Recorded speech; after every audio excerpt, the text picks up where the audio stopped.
I want you to be answering these questions. We're going to come into kind of a slower pace right now. I want everybody to just take a deep breath with me, okay? And I can't check to see if you're doing it, but do it with me, okay? So just take a deep breath.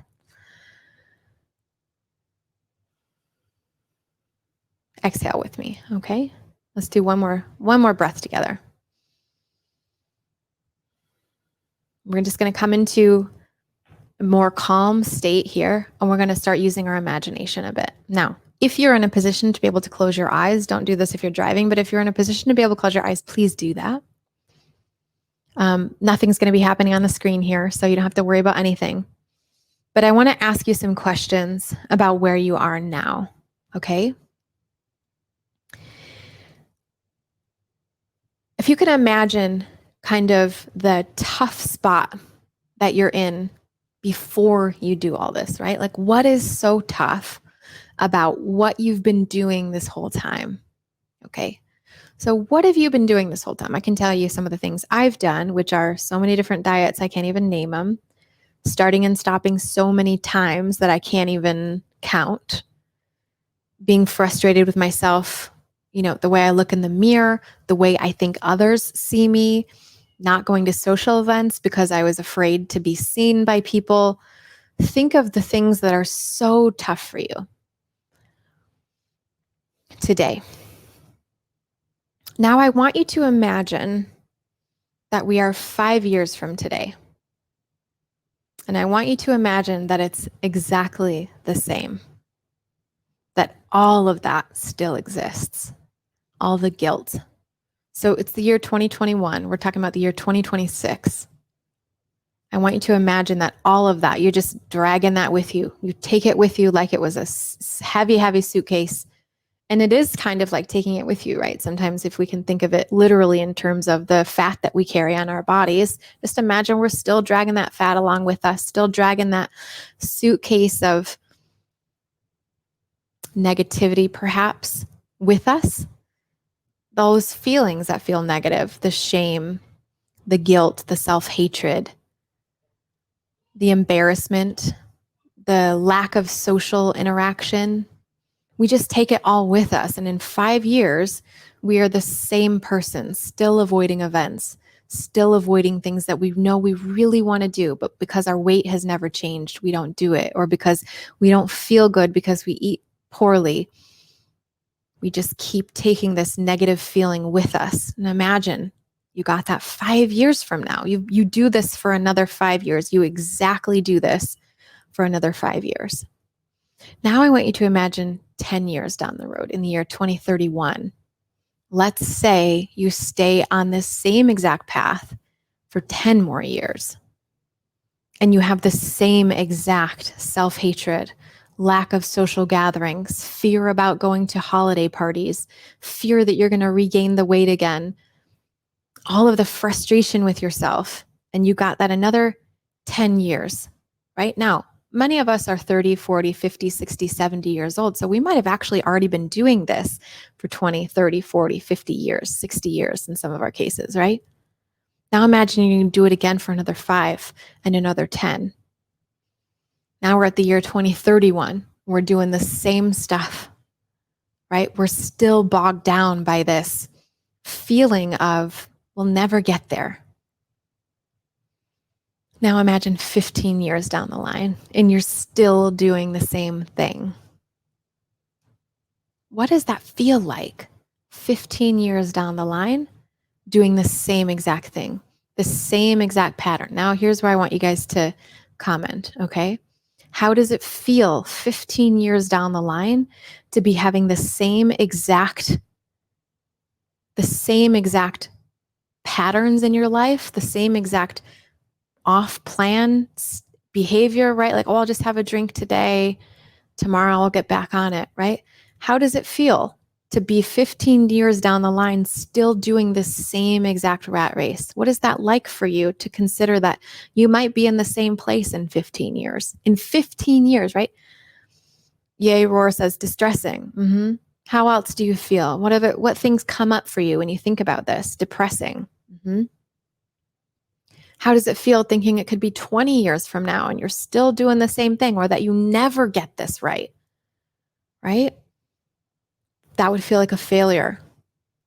Somebody says, thank you, I really needed this. Diana says, so sad. Jennifer says, empty and crippling. Can you just imagine the same thing over and over and over again? For what? For a donut, for some pizza, for something that doesn't love you back, right? Jen says, scary. Don't think I'd be here in 15 years if I don't change now. Jeline says, frustration and emotionally exhausted. Yay, Roar says, as they say, back to square one. Anna gives me some good emojis of the sad face. And someone else says, I feel heart heavy and depressed and stressed. Okay, now let's shift.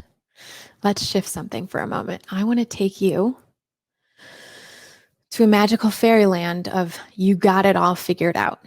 Okay. Now we're going to go to magical fairyland that maybe you can't imagine right now, but I can imagine it because I've gotten there, and I can also imagine it for other folks that I am teaching how to do this as well. We're going to go to this amazing, beautiful land in the future. We'll start with 3 years from now.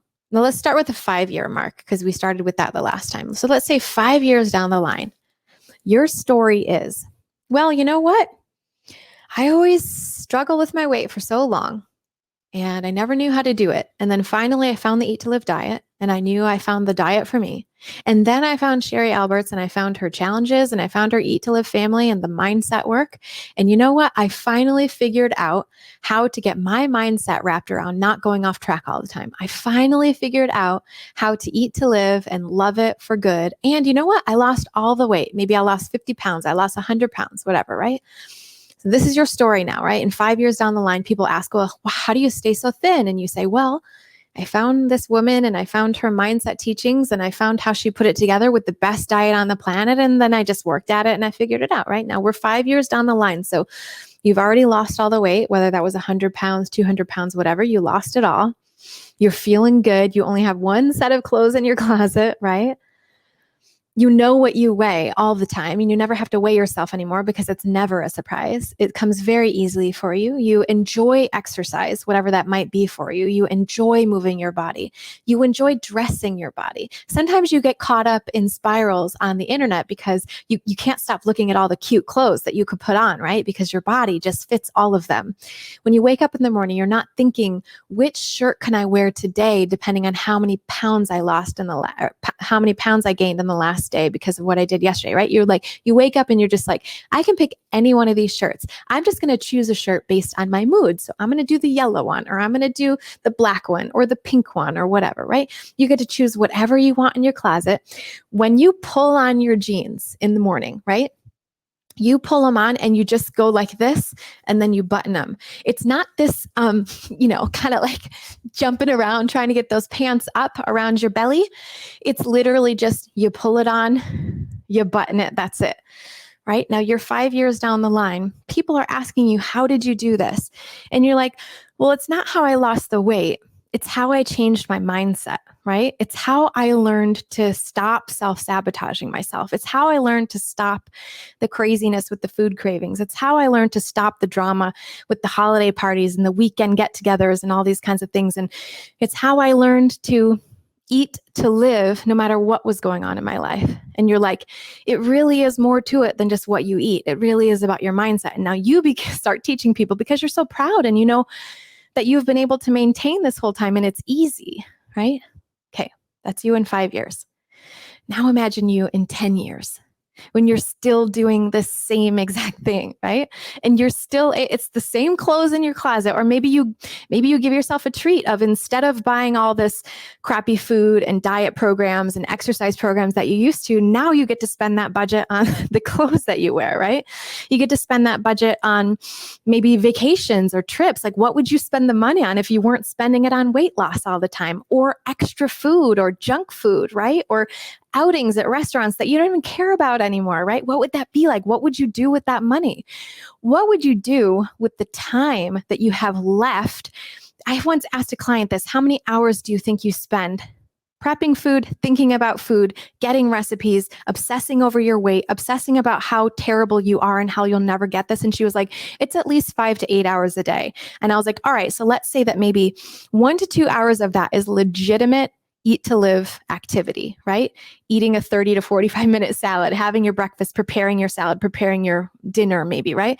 So maybe 1 or 2 hours. Now, if that woman's estimate is average, that means you would get 3 to 6 hours per day back in your life of headspace.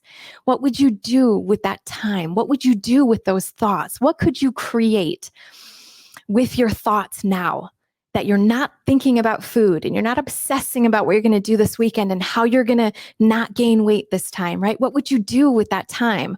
What would you do with the money you didn't spend? Now we're 10 years down the line, 10 years from now, and you're still just there. You still just got it. It's easy. And now we're 15 years down the line and it's still easy. And this is a concern that you never have ever again. And you know what happens during that 5, 10, 15 years?